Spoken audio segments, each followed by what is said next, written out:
quiero empezar con una imagen. ¿Qué es lo primero que te viene a la mente cuando ves esta imagen? Alguien está a punto de cazar, alguien está a punto de disparar a un animal. Alguien está a punto de matar a un animal, ¿no? ¿Sí? Creo que la mayoría llegamos a esta conclusión, creo yo, ¿no? ¿Sí? Bueno, ¿y si yo te muestro que esta persona en realidad no es un cazador, sino es un veterinario? Ah, Cori, como hace Nico. Ah, no. ¿Y si yo te digo que es un veterinario? ¿Está cazando o no está cazando? ¿Qué está haciendo? ¿Y si te digo que el rifle no tiene una bala, sino lo que tiene es justo lo que ha dicho Cori? ¿Un dardo tranquilizante? ¿A que eso cambia tu opinión? ¿A que ya no te parece una imagen tan agresiva? ¿A que ya no es una cosa tan terrible?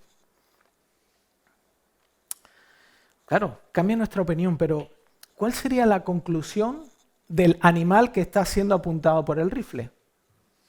Lo primero que va a pensar el animal es, este tipo viene a hacerme daño.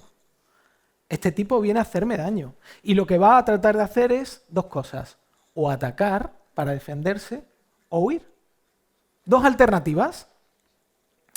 Y ahora tú me dirás, David, ¿y esto qué tiene que ver? ¿A dónde vas con estas cosas tan extrañas? Yo te dije que iba a empezar de una forma rara y extraña. El punto es el siguiente. El veterinario no puede tratar, no puede curar al animal y hacerle bien si antes no lo somete a un estado de no resistencia. Si el veterinario no hace esto, no puede tratar el problema del animal. Es decir, si no lo debilita, si antes no lo debilita, si antes no hace que el animal se sienta débil y que sea débil, utilizando un agente externo, un dardo tranquilizante, entonces el veterinario no puede ayudar al animal. No puede tratarlo. Y yo quiero que te quedes con esta imagen durante todo el mensaje, porque en algún momento voy a volver a rescatarla. Incluso tú mismo vas a volver a conectar con esta imagen, ¿no? Claro, estamos hablando del libro o de los libros de, en este caso, Esdras y Nehemías. La idea era predicar solo acerca de Esdras, pero en realidad son libros que están muy relacionados entre sí.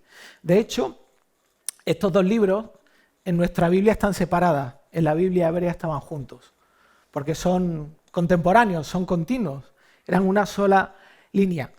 Y lo más importante e increíble de estos cortos libros, que son muy cortitos, los puedes leer rápidamente, es que registran la sorprendente historia de cómo los judíos exiliados, judíos que habían sido sacados de Israel y habían sido llevados a otro país, por otra nación, cómo esos judíos exiliados de pronto vuelven a Israel y comienzan una reconstrucción física y espiritual de su nación. Porque acordaos que Israel había sido arrasada, primero por los asirios, luego por los babilonios, habían sido todos movidos del lugar, había sido destruido el templo, que era un sitio especial y que de alguna forma figuraba la presencia de Dios en Israel. Había sido destruido todo eso, había sido arrasado y no había nada. Israel estaba totalmente arrasado. Y de pronto, de una forma milagrosa, extraña, diferente, los judíos comienzan a volver del exilio. Tienen la oportunidad de volver, ¿no? Y básicamente esta unidad de Esdras y Nehemías se puede resumir de la siguiente forma, ¿no? Son en realidad, ese regreso, esa vuelta de los judíos, en realidad se hace como en tres etapas, ¿no? Como la vuelta ciclista. Son tres etapas distintas. Una primera etapa donde Dios levanta una persona, un líder que se llama Zorobabel, y que con un grupo de judíos vuelve a Israel y se dedican a la construcción del templo. Hay una segunda etapa que está liderada por Esdras, donde vuelven a Israel y comienzan un proceso de restauración espiritual de todo el pueblo de Israel. Y por último, esa tercera etapa, que Nehemías es el líder que Dios levanta, lo que ocurre es que se produce una restauración de las murallas de Israel, que era lo que protegía a Israel de todo lo que había en el exterior. En el libro de Esdras lo que encontramos son el primero y el segundo regreso, y en el de Nehemías encontramos el tercer regreso. Además, en cada uno de esos movimientos, en cada uno de esos regresos, hay un elemento que se enfatiza, que como he dicho es el templo, el estado espiritual del pueblo de Israel y las murallas, ¿no? Pero, ¿qué es lo que hace tan especiales a estos libros? Porque son muy cortitos, pero son tremendamente especiales. ¿Por qué? Porque muestran algo increíble, ¿no? Lo que muestran y describen es un cambio de ritmo en la vida de Israel. Si habéis estado leyendo los libros anteriores, hasta llegar aquí, os habréis dado cuenta que Israel lo que muestra es una decadencia espiritual, una decadencia moral y espiritual. Cuando estaba preparando el mensaje me acordaba un poco del Málaga, ¿no? Lo que le ha pasado al Málaga. Estaba en primera y ahora ha ido decayendo poco a poco. Bueno, a Israel le pasó igual. Antes de Esdras, lo que vemos es justamente este estado de Israel, ¿no? Y yo quiero que pienses por un momento en algunos detalles, ¿no? Fíjate que Israel se ve un deterioro en su estado, en su relación con Dios, pero Israel había visto cómo Dios lo había sacado de Egipto sin hacer nada a ellos, cómo lo había sacado por medio de señales sobrenaturales. O sea, ellos no solamente de alguna forma habían dicho, quizá hemos salido de Egipto por casualidad, porque se han cansado de nosotros. No, ellos vieron un montón de señales sobrenaturales de cómo Dios había hecho cosas por ellos para sacarlos de allí. Y cosas como las plagas, cosas que eran totalmente difíciles de expresar de otra manera o de justificar, ¿no? También habían sido guiados por el desierto y cuidados por Dios. No había ni un paso que ellos dieron durante el tránsito por el desierto donde Dios no le hubiera dado comida, agua, cuidado, calor, compañía, esa nube, esa columna que los perseguía, que ellos podían ver de una forma visible. Y de la misma forma también, cuando llegaron a la tierra prometida, pudieron ver cómo, siendo ellos inferiores, no teniendo poder, no teniendo capacidad, Dios le entregaba la tierra que le había prometido. Y a veces de forma muy extraña, sin hacer nada. Directamente Dios generaba confusión ahí, huían y se quedaba todo lo que había para ellos, ¿no? Pero a pesar de eso, desde el libro de Jueces hasta Segunda de Reyes, lo que vemos es que las cosas van de mal en peor. Y Dios les advierte una y otra vez, le advierte y le dice a su pueblo, estáis escogiendo mal. Apartarse de mí es escoger mal. Pero ellos no hicieron caso, ¿no? Hasta que llega la deportación y la gran mayoría de Israel acaba viviendo en una nación extraña. Ahí ya fuera de su cultura, ya no pueden buscar a Dios, no está el templo. Nosotros no tenemos ese problema, podemos orar, pero los judíos, su lugar de encuentro con Dios estaba en el templo. Perdieron su conexión con Dios, estaban en un sitio extraño y aparentemente parecía que estaban olvidados durante mucho tiempo allí, ¿no? Mezclados ahí en otra nación totalmente distinta, otra cultura diferente, otras cosas distintas totalmente, ¿no? En cierto sentido podían llegar al punto de decir, realmente Dios se olvidó de nosotros. Y en ese estado es justo el momento previo a lo que el libro de Esdras relata, lo que empieza a relatar en el versículo 1. El pueblo de Israel se siente impotente ante sus circunstancias porque no puede hacer nada para cambiarlas. Está disperso, no tiene poder, está sometido por otro imperio, por el imperio, como dijo, babilónico y luego el persa, ¿no? Pero no puede hacer nada. Tiene que cruzar el brazo. Tiene que decir, nada, es lo que me tocó vivir, ¿no? Claro, si nos enfocamos y si te has fijado un poquito en qué caracteriza al pueblo de Israel, al pueblo de Dios, es muy curioso llegar a la conclusión y darnos cuenta de lo siguiente, que la característica principal de Israel no era la fidelidad, era la infidelidad. ¿No te has dado cuenta? Si tú lees desde el origen del inicio del pueblo de Israel, ese pueblo que Dios amaba, la característica no era la obediencia, era la desobediencia, era la infidelidad. Ahora, yo cuando miraba esto me hacía la segunda pregunta, ¿por qué Dios le da otra oportunidad a Israel?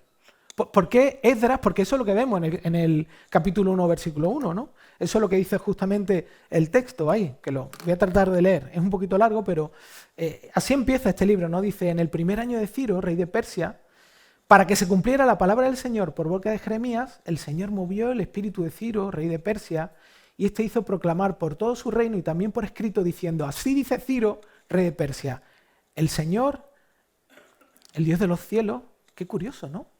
Un rey pagano.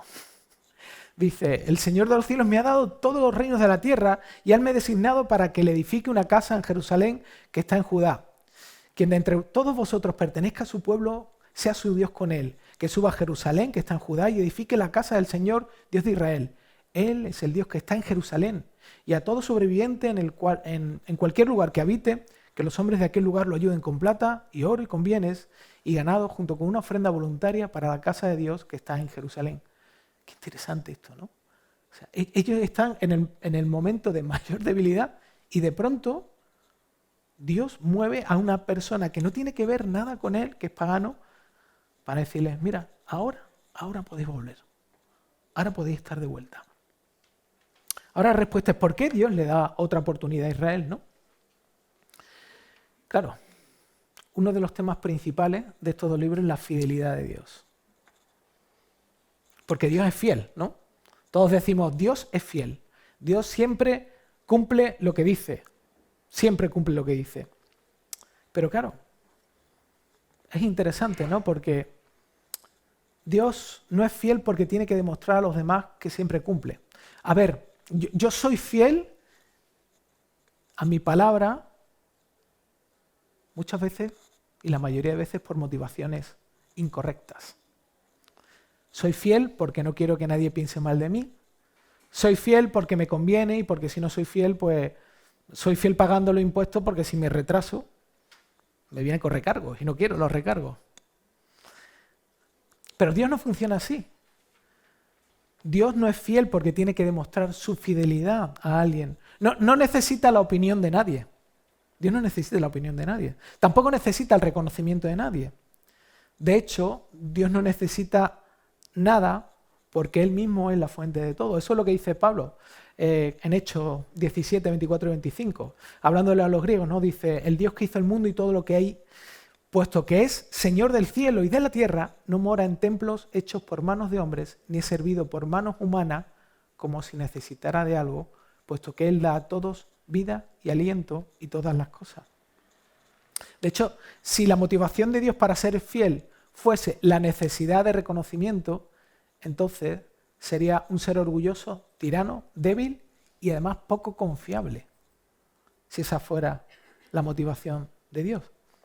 Pero en realidad la fidelidad de Dios está motivada por un compromiso interno y apasionado de darse a conocer de forma íntima, de una manera íntima.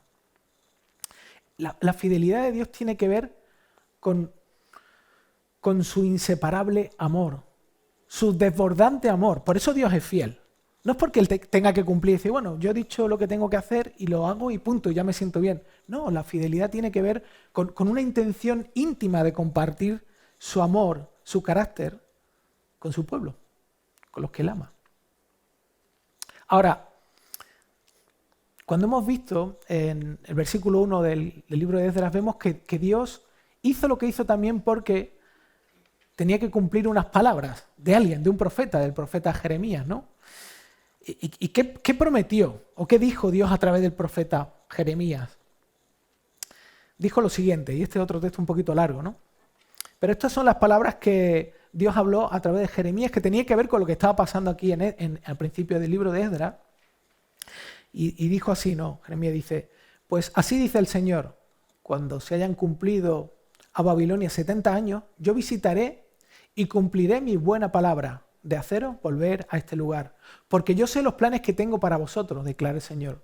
Planes de bienestar y no de calamidad. Para daros un futuro y una esperanza. Me invocaréis y vendréis a rogarme. Y yo os escucharé. Me buscaréis y me encontraréis. Cuando me busquéis de todo corazón, me dejaré hallar de vosotros, declara el Señor. Y restauraré vuestro bienestar y os reuniré de todas las naciones y de todos los lugares a donde os expulsé, declara el Señor. Y os traeré de nuevo al lugar de donde se envía el destierro. ¿Cuáles eran los planes de Dios para su especial tesoro sobre todos los pueblos? ¿Cuáles eran los planes de Dios con lo que había o estaba ocurriendo justo antes de Esdras y que se cumplió en Esdras para los que Dios ama? La verdad, si lees este texto y te detienes en las palabras que Jeremías dice de parte de Dios, los planes de Dios no eran el exilio. Incluían el exilio, pero no era el exilio. No era que fueran sacados de ahí de Israel. Tampoco era castigarlos. No era el castigo. El objetivo de Dios para Israel no era castigar a Israel para que empezase a portarse bien. El objetivo que Dios tenía con esto era salvarlos de sí mismos. El objetivo de lo que Dios estaba haciendo era llevarlos a debilidad, pero para salvarlos de sí mismos. ¿Sabes cuál era el primer problema de Israel o el mayor problema que Israel tenía?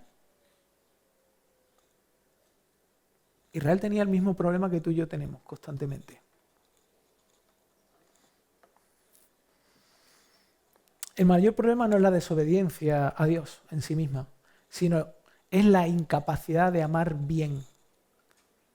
Israel tenía la incapacidad, no podía ver lo que realmente necesitaba amar de verdad. Esa es la base de la idolatría. Cada vez que Israel era condenada porque era idólatra, el problema no era los ídolos, el problema era el corazón de Israel, que no era capaz de amar bien lo que realmente merece ser amado. No tenía la capacidad de distinguir qué es lo que realmente es valioso, igual que tú y que yo. Exactamente lo mismo. Además, en el texto que acabamos de leer, Dios expresa por boca de Jeremías que vivir así es no tener esperanza y no tener futuro. Porque eso es justo lo que Dios quería darle a Israel a través de esta experiencia. Le quería dar esperanza y futuro.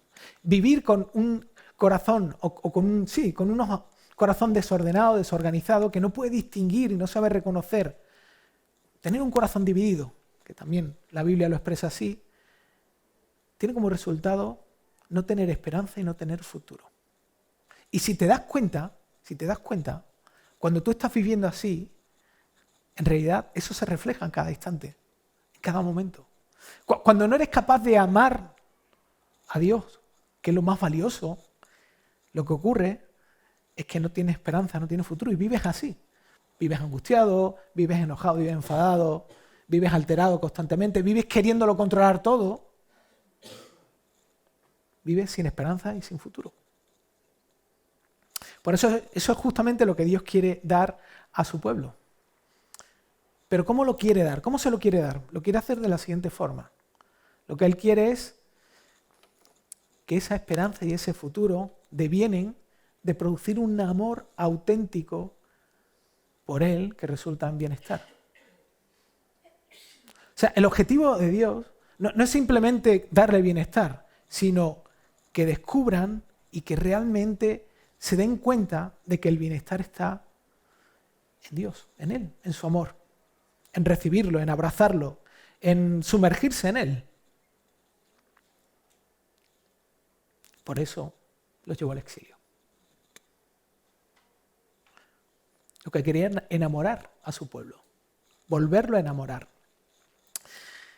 Últimamente estoy leyendo todo lo que puedo de A.W. Tozer, ¿no? Es un teólogo, pastor, escritor, y la verdad que tiene hay cosas tremendas, ¿no? Dios lo está usando mucho últimamente para mí, para mi vida, ¿no? Y me encanta él, ¿no? Cuando él habla acerca de este tema, hay una cita que encontré buenísima de él, ¿no? Y él dice lo siguiente, dice: a pesar de toda la bondad divina hacia nosotros, no puede concedernos los deseos de nuestro corazón hasta que todos ellos se hayan reducido a uno solo. Cuando hayamos superado nuestras ambiciones carnales, cuando hayamos pisado al león y a la víbora de la carne, hayamos puesto bajo nuestros pies al dragón del amor por uno mismo y nos consideremos realmente muertos al pecado, es decir, cuando estemos en debilidad, entonces y solo entonces podrá Dios levantarnos a una vida nueva y llenarnos con su bendito Espíritu Santo. Justo lo que Dios estaba haciendo con Israel. Justo lo que estaba haciendo durante el exilio. Además, no sé si te has preguntado en algún momento por qué Israel pasó 430 años oprimidos en Egipto, por qué pasó 40 años en el desierto, por qué pasó 70 años en el exilio y por qué Dios se mantuvo en silencio durante 400 años entre el Antiguo y el Nuevo Testamento. ¿Por qué? ¿Por qué? ¿Serían castigos? En realidad, Dios hizo eso con Israel y lo hace con nosotros de muchas otras formas, porque tenemos la tendencia natural en nuestro corazón de crear una versión de Dios compatible con nuestros deseos cuando la presión de las circunstancias desaparece.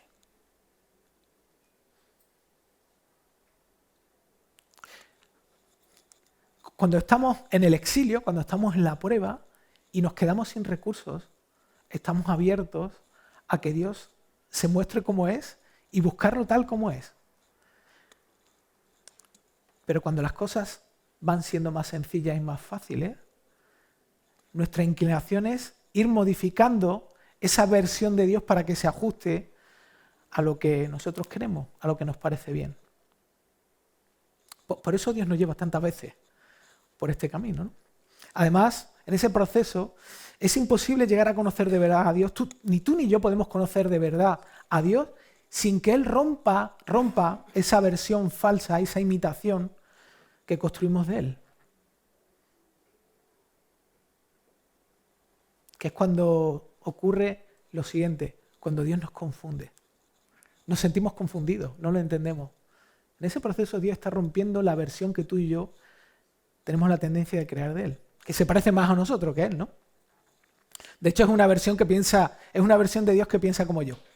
Piensa igual que yo. Que es una versión que debería explicarme todo lo que me pasa, todo lo que hace, que no debería incomodarme, que no debería confundirme, que no debería quedarse en silencio, debería siempre responderme. Pero ese no es Dios. Esa es la versión que yo quiero.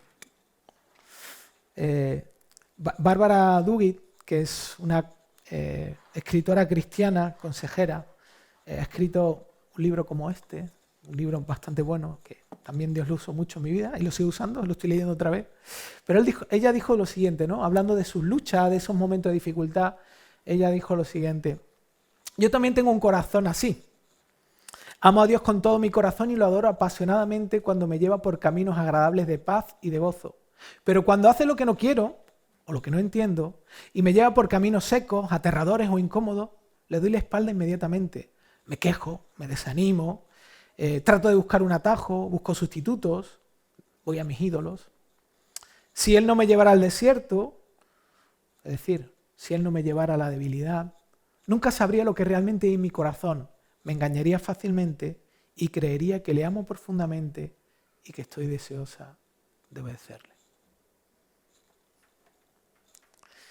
Yo no puedo darme cuenta de si estoy amando a Dios o no estoy amando a Dios si cuando las cosas no son como yo quiero, mi corazón sigue buscándolo a Él. Y Dios lo que hace es, me lleva a situaciones como el exilio para que yo me dé cuenta de que no estoy amándolo a Él. Pero no para castigarme, sino para ofrecerme su amor verdadero.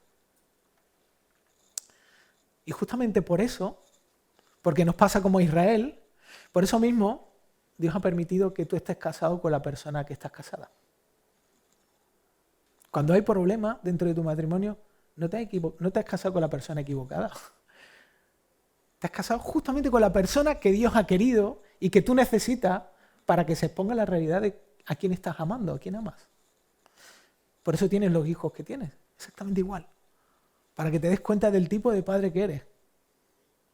Pero no para que te avergüences o para que te golpees o te pegues, sino para que te des cuenta de la disposición de Dios, de su amor, para cambiarte.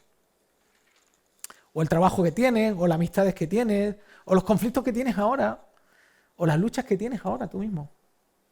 No es que Dios diga, bueno, quiero que sufran. No. Quiere hacer contigo y conmigo lo mismo que hizo con el pueblo de Israel. Te lleva al exilio, pero luego está el libro de Éxodo y el libro de Nehemías. ¿Te acuerdas cómo empecé, ¿no? Con la imagen del veterinario con ese rifle ahí apuntando al animal, ¿no? El exilio para Israel era como ese dardo tranquilizante del veterinario. Quizá el impacto del dardo duele, y el pinchazo, y te mareas porque lo que te está entrando en tu cuerpo no te gusta, pero la finalidad es debilitar al animal para que se pueda ser sanado. En realidad es una acción amorosa, ¿no? Por parte del veterinario. Israel necesita el dardo de Dios para poder recibir los buenos planes de quien busca su bien, su Padre, que lo ama. Y nosotros necesitamos exactamente lo mismo, aunque muchas veces lo sintamos extraño o no lleguemos a entenderlo. Pero necesitamos exactamente lo mismo. Y en medio de esa situación, justo antes del libro de Esdras y de Nehemías, para Israel la tentación era dudar del amor comprometido de Dios en medio del exilio. Dudar de que Dios realmente, sus palabras venían de alguien de un ser que los amaba. Podrían preguntarse, bueno, ¿cómo puede estar Dios aquí en medio de nosotros si estamos fuera de Jerusalén, si no tenemos templo, si no hay forma de verlo, ni de tenerlo cerca, no hay sacrificio, y estamos siendo siervos de otra nación, ¿no? ¿Cómo en medio de toda esta nube realmente puedo confiar en Él, ¿no? Pero a nosotros nos pasa exactamente igual, ¿no? En medio de nuestro exilio, la tentación es la misma.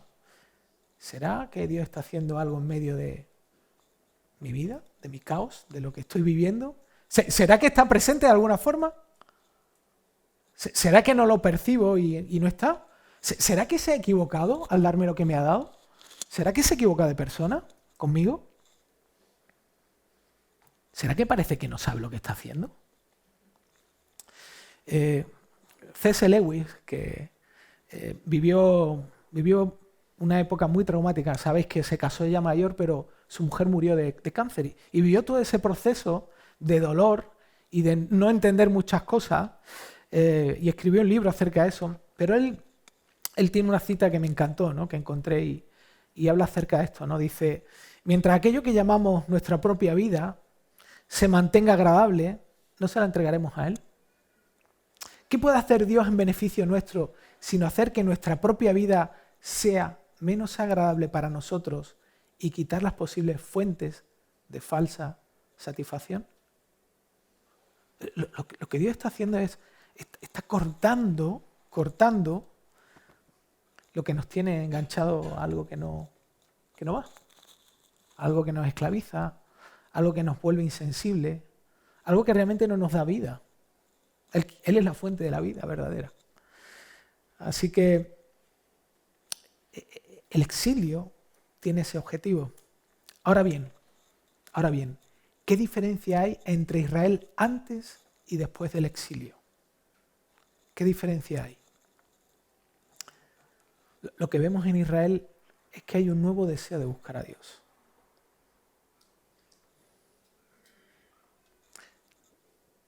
¿Qué tiene de especial Esdras y Nehemías?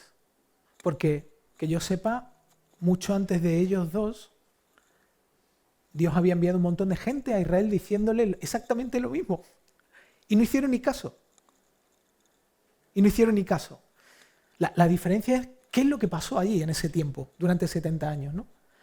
Y en esos 70 años, Dios respondió a Israel como no merecían. Les dio gracia. Les dijo, ahora es el momento de volver. Ahora voy a mostrar cómo soy yo, a pesar de vosotros, ¿no? Después del exilio hay algo característico, y es que el problema principal de Israel ya no era la idolatría, dejó de ser la idolatría. Pasar por ese proceso de debilidad produjo cambios en Israel. Pero los relatos de estos libros no se desarrollan en un día, en 2 días, en una semana. Fueron años, incluso décadas. Y durante estos años, lo que vemos en estos libros, se muestra la fidelidad y la compasión de Dios y el fracaso de Israel y otra vez nuevamente la misericordia de Dios produciendo un avivamiento dentro de los que son suyos, ¿no? ¿No te suena esto familiar? ¿No te suena esto familiar? Mira, a medida que uno conoce a Jesús, al principio es como cuando te enamoras, ¿no? Parece todo de color de rosa. Y conforme vas caminando y pasan los años, ocurre algo extraño. Parece que la vida cristiana se hace más difícil. Es mi experiencia y la experiencia de un montón de otras personas creyentes que de verdad aman a Cristo. Pero parece que la vida cristiana se hace más difícil. Parece que vamos a marcha atrás a veces. Esa es la sensación que tenemos nosotros. Pero, ¿sabes lo que está pasando? Lo que está pasando es que estás viendo cada vez mejor cómo eres tú, que antes no veías. Parece que estás peor, pero estás viendo mejor cómo eres tú. Dios te está regalando la realidad de ver cómo eres tú. Pero también te da la realidad de seguir viendo cómo es Él. Aunque el libro de Esdras y Nehemías nos hablan justamente de este momento especial donde hay un cambio, los dos libros acaban de una forma un poco triste. Acaban mostrándonos que el pueblo de Israel vuelve otra vez a lo mismo.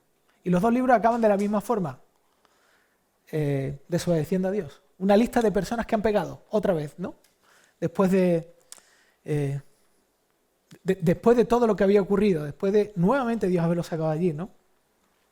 A pesar del esfuerzo de ambos líderes, a pesar de la reforma, a pesar de cómo Dios lo utilizó, a pesar de las celebraciones, a pesar de que el templo estaba reconstruido, a pesar de las murallas, Esdras, Nehemías, el mismo pueblo de Israel, tú y yo, seguimos siendo demasiado débiles para arreglarnos. Somos débiles para arreglarnos. No tenemos la capacidad y el poder para arreglarnos. Quizá temporalmente puedes hacer un pequeño ajuste, pero no podemos arreglarnos completamente. Y esto nos confunde. Pero en realidad esto debería animarnos. ¿Sabéis por qué? Porque lo que estamos descubriendo poco a poco es algo que Dios ya sabe de nosotros. Cuando nosotros conocimos a Jesús, cuando Dios vino a nuestra vida, cuando Dios nos llamó, cuando Dios se presentó delante de nosotros y nos rendimos a Él, Dios ya sabía todo de nosotros, pero nosotros no sabemos todo de nosotros mismos. Y el regalo de Dios es que Él vaya descubriendo poco a poco, que nosotros vayamos descubriendo poco a poco lo que Él ya sabe y no modifique y cambia su fidelidad, su amor, su compromiso. Esdras y Nehemías terminan así porque mucho tiempo después vendría a la tierra un hombre distinto a todos los hombres, distinto a Nehemías, distinto a Esdras, distinto a los profetas, un hombre al que llamaban el Hijo del Hombre y que en su debilidad y en su muerte logró acercarnos a Dios para siempre. Y por causa de esto, que es el Evangelio, ¿sabes lo que ocurre? Que es justamente nuestra debilidad lo que ahora nos lleva a conectarnos con Él. Por eso podemos celebrar nuestra debilidad.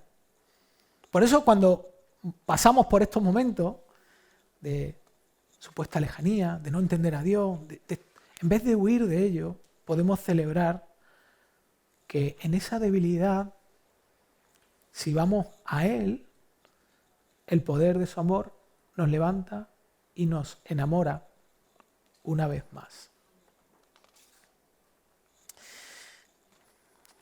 Antes de venir para acá, estaba repasando algunas cosas del libro y hay una cita de esta autora que mencioné antes que quiero usar para terminar este mensaje. Esta autora habla acerca de las cartas de John Newton, que fue rescatada tratante de esclavos y Dios hizo una transformación en su vida y este hombre dedicó toda su vida a estudiar, a indagar, a conocer a Dios, ¿no? Y cómo trabaja Dios en los corazones de las personas. Y dice así, hablando de la carta de Newton, ¿no? De algo que él escribe, dice, Newton empieza explicando que Dios pudo habernos salvado y que pudo habernos hecho perfectos al instante, puesto que todo le resulta igual de fácil y siempre hace toda su santa voluntad. Sin embargo, Él decidió salvarnos y dejar pecado remanente en nuestras almas luchando con nuestros propios deseos. ¿Por qué un Dios amoroso haría una cosa así? ¿Cómo eso le glorifica a Él y resulta para nuestro bien?, se preguntaba él. Si Dios estuviera interesado simplemente en disminuir el número total de pecados cometidos en el universo, Él nunca hubiera tomado esa decisión. Por más que odie el pecado, debe haber otra cosa que valora más a tal grado que está dispuesto a soportar lo destructivo de ese pecado. Newton comenta que ese fin mayor es moldear los corazones de su pueblo para que sean humildes y quebrantados. A través de esa lucha constante con la debilidad y el pecado, los creyentes aprenden a confiar cada vez menos en ellos mismos y a confiar y a deleitarse cada vez más en Cristo. Recuerda lo que dije al principio de este mensaje. Hay dos tipos de personas. A unas que quizá esto no les diga nada, a otras que les dé esperanza. ¿Qué persona eres tú? Señor, gracias por mantenernos débiles delante de ti. Gracias por mostrar que tu poder se manifiesta en nuestra debilidad. No nuestro poder, sino tu poder, tu poder. El poder de tu amor, el poder de rescatarnos nosotros mismos, el poder de quebrar nuestro concepto a veces tan limitado, tan pobre de ti. Ayúdanos a amarte como tú eres, Señor, no por lo que tú das, no por cómo nos sentimos cuando nos sentimos bien. Y ayúdanos a estar agradecidos por esos momentos donde tú nos regalas el percibirte. Quisiera que en los momentos de debilidad, en la lucha, sé que aquí hay muchas personas con lucha. Algunas que yo conozco, otras que no conozco, otras que están ocultas. Algunas prefieren vivir con esa lucha con una actitud de acostumbrarse a ella y no pensar en cómo tú tienes poder para lidiar con tu gracia y para acompañar.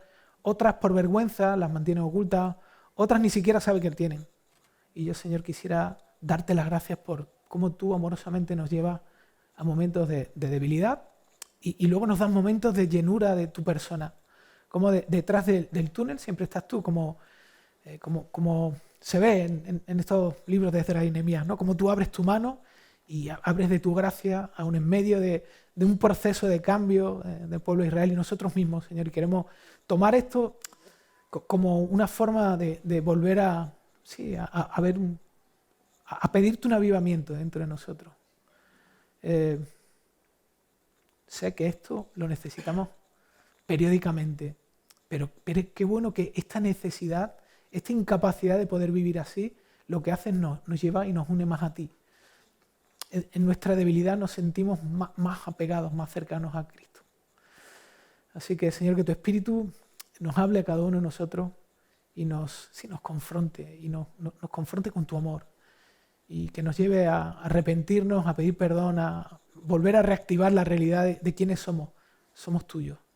Te lo pido en el nombre de Jesús.